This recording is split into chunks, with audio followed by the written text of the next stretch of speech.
So Everett, earlier you talked about wanting to see our parents in the organization go from being just fans of their child and their child's friends and their immediate teams to being more club supporters, right? You talked about this. We talked about the USL.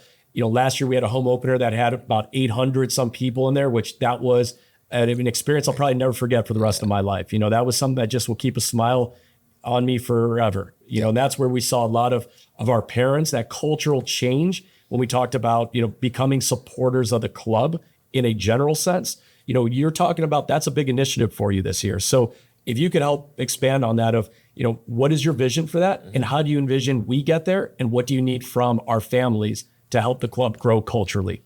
Yeah. I kind of wish I had a video from yesterday, to be honest, to kind of set this one up. I had a GLA final yesterday, 2012 boys it was, and the fans were amazing. They were more supporters, little clappers, horns, just cheering.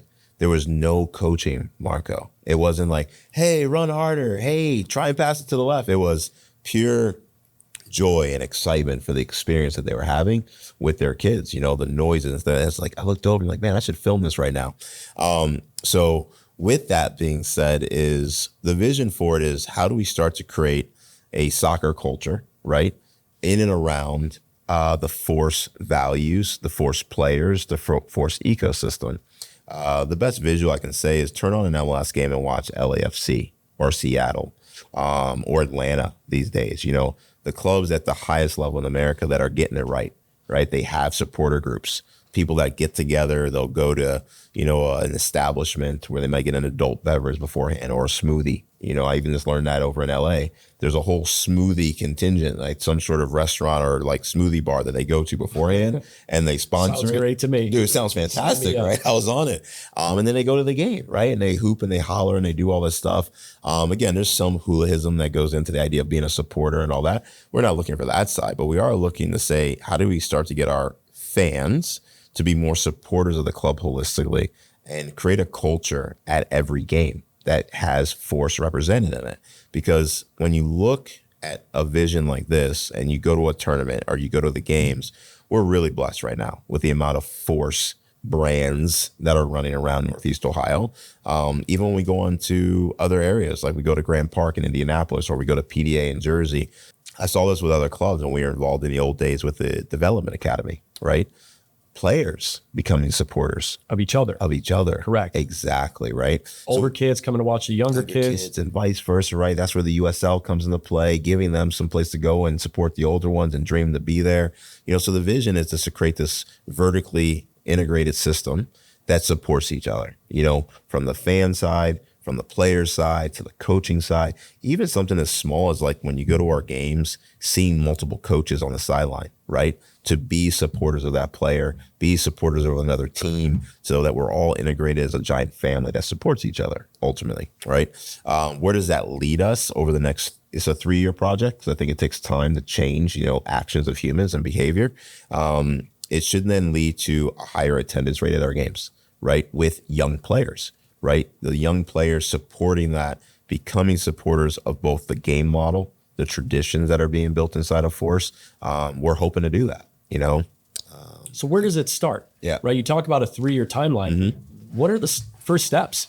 I know you saw a little bit of it this weekend. Yeah. I mean, I know the vision you're seeing is you and I are in Sweden and here comes Tawichi from Bolivia and they've got drums and rattles and you hear them from around the corner. Go, what is that? And then here comes the support from all their fans and parents and cousins and everybody there. And you just smile and you're like, I want that in my life. What a memory. And I know that's what's in the back of your head too. Oh my gosh. Yeah. So, what's the starting point? How do we take the first step towards it? Well, I think it's what we've been talking about for, the amount of time that we've been here today. It starts with that investment into our coaching staff, to be honest. It does.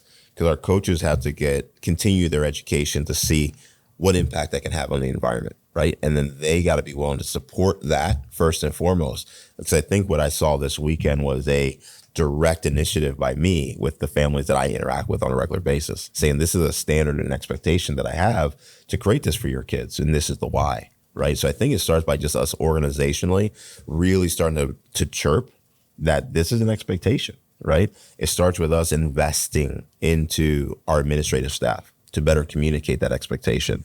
It starts with a better infrastructure of making it cleaner and concise of like at what age do you deliver what message, right? Those are all the building blocks to start to create supporters, right? What is the next step? You mentioned it, a boosters organization, getting the parents to be engaged, right? Because every team has X amount of players, right? Let's just use the normal number of 18. Inside that 18, can we get 2 or 3 families that become those supporters, right? And then can we measure that to grow that over time?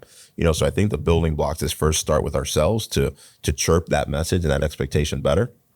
2, building block 2 is get buy-in from the adults, right? Having them understand the why is this important, both intrinsically, right? And intrinsic, like meaning it's tangible to them, meaning, hey, it's a inexpensive sports experience, right here in Cleveland, Ohio, that you're a part of. That directly benefits your child. Yeah, at the end of the day, right? So there's that part. And then there's the other side of it of where the families themselves start to go, wait, this has another value to my kid off the field, teaching them what it means to support something, right? To be invested into it. We are blessed here in Cleveland with the Browns, right? With LeBron helping with the Cavs, because I drive by Richfield's old location all the time. It's sad. It's so sad. It's so sad. It breaks my heart. But tradition, right? History, right? We're trying to carry that on in the Force brand ourselves, right? To this day.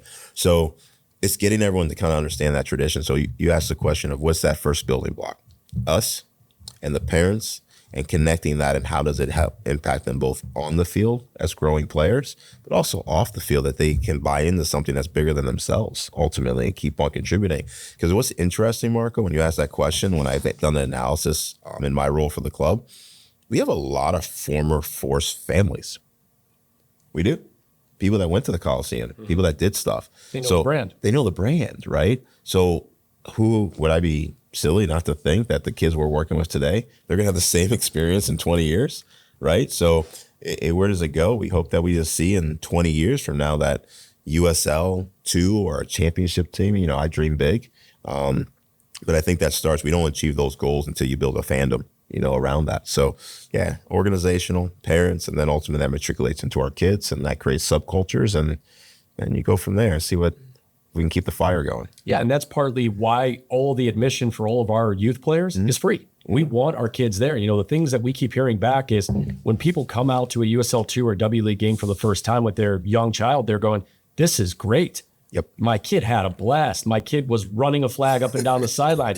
My kid was walking players out, right? Yeah. My kid played at halftime. It's the experience that you and I had as kids when the Force were here, when the Crunch were here, when pro soccer was in town. We were those kids. Yes. And now we're trying to replicate that with what we can control. And there's a massive opportunity for kids to come on out, to at least be in the environment, saturate themselves in the environment, see a Cole Peretti who played for us as a youth player, who has gone off and graduated to go to Georgetown, now coming back for his second summer, playing in our USL 2, and he's a wonderful young man and somebody that, kids should emulate. And that's an opportunity for young players to come and to see this, to say, well, that's realistic. He's done it. And that he's one of maybe a dozen so players that are on the field that have come from our youth system. And that's what this process is all about. So, we really hope more and more kids take advantage of the opportunity during the summertime. We understand May's difficult with their own game schedules and also school and everything else. So hopefully June and July, we get to see a little bit more of the kids out there helping us and, running around and being ball kids and walking players out and running the flags and cheering. I know our marketing team's done a great job with some great free giveaways that are coming up. So, hoping to see kids taking advantage of it. And not only that, but kids watching the game, kids learning who these players are, kids wanting to say, hey, I just watched that kid as a left winger. I can be that. Right. So it's inspirational as well. So, I guess that is kind of the starting point. And I think also you went from parents being fans that are coaching on the sidelines or shouting out instructions to really just supporting and being engaged in the game in a way of just encouragement and just living in the moment of the game in a positive manner. Yeah, absolutely. And as I was listening, I'm also thinking, like you bring up Cole, but Valentic, Marko, right? Having players that were in other clubs. Yes. Right? That have a good tradition and background, like the Croatian Cleveland program, right? This club and this program isn't just about Cleveland Force kids. It's about Cleveland kids. It's about Cleveland, right? So that's when we think about creating more supporters and fandom, if you will, we think that it needs to reach beyond just the force ecosystem, right? And that's what we're trying to create, so that even on that micro level, when we chirp it out internally, it's about being humble and saying, hey, bring your friends, bring your family, right? Come and see the sport we love, right? The program that your kid is involved in, kind of thing. But also there's other organizations that permeate Cleveland, because this is a very good soccer community, right? So we're trying to figure out how we create supporters out of them as well, right? And that starts by being respectful in the fields when we go out, as coaches. And I said that earlier, coaches have to be the starting block. Our own organization has to be the starting block. So in trying to create supporters, it's about creating alliances, creating relationships.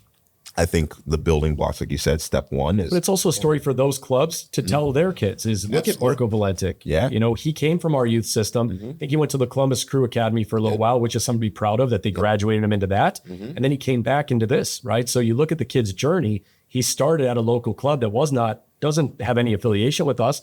And now look at where he is, right? Yep. So that's something to be very proud of, because even their youth players can see his pathway and say, that's possible for me as well. Absolutely. And you stay in your own environment. I think that's important for Marko, for both of us to share, right? Is everything we've kind of discussed, investments and, becoming supporters of this whole thing. We may sit here wearing the brand of Force, but we're thinking about Cleveland first, right? It's got to be first Cleveland Force. And that's how we're going to get the supporters to come on board. It's not to see this as an ecosystem where we're always butting heads, but we're working in union to give our special players a place to be successful and kind of live out their dreams. Because I think that's something that's missed too in our culture. And I think about that. Well, we've started along that path, right? We've got Canton Akron United, who's been an affiliate of ours for the last 4 years, right? We're going into the next cycle with them, or the next 2 years, right? So they're one. I know you've worked on some relationships with other coaches as well. And if you are being respectful of each other. Yeah, just being working together, doing what's best for the kids. And, exactly.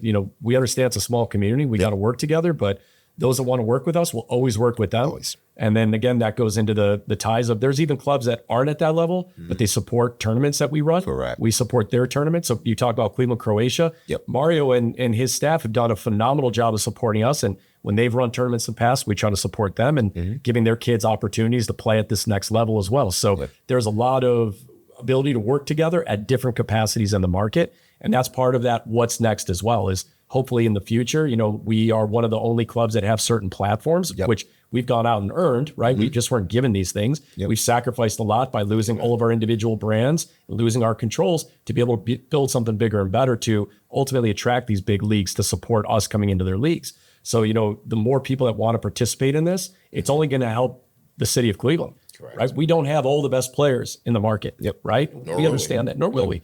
But when people start to work together, you start to work on what's best for the player and not what's ego-driven between club owners or operators. Yeah. And I think that's what goes into us creating supporters. Absolutely. Support the process, support the platforms that really, when you think about it, we've all worked in some way, directly or indirectly, to create that opportunity for us. The names go on and on. So I think, like you said, it starts with us continue to have conversations like this where we speak the truth about our values, our intent. We then get that out into the world. We live it every single day. And then hopefully we can, as a collective, celebrate these young men and ladies at the highest level that we can provide them here in Cleveland, right? And maybe someone else comes along and can provide that next level and that next level, right? And that's something maybe we should share too. We even continue those conversations that we've met with other investment groups that are trying to bring professional soccer here. And we've always been humble enough to say, hey, how can we support you? We have this beautiful thing we're working on. And, if we can provide some resources or opportunity to help you get where you're going and share that for these kids, that'd be great. But our next mission is our education development and how do we convert our parents into more supporters, and then it matriculates into everything else that we do.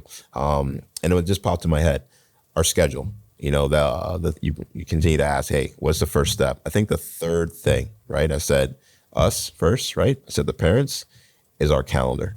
We're going to really work hard on the next 3 years on how do we get that May and June and July to really line up the best that we can. It'll never be perfect because we have leagues, we have stuff. Sure. But, are there ways to really lock in and go, okay, this group of people have these activities here. Can we do this? Can we do that? That's a lot of detail. We get that. But I think that'll go a long way in our investment. It's part of the process, part of the experience. Exactly, of how we do that. So, no, really, really excited about the step one because it just really started this past year, Marco, and to see that family, those families, multiple of them, at a local league MPL final. And just, I mean, you don't see that a lot in Cleveland, man. Just the fanfare of like the little hand clappers and the horns and the whole nine, and not the, hey, referee, you're blah, blah, blah. You know what I mean? It was exciting, and it was positive. It was so awesome, man. And we got lots of great feedback from other families. So yeah, I left the weekend just completely on cloud nine, filled with passion. So yeah, excited about the next 2-3 years. We'll see how we grow that.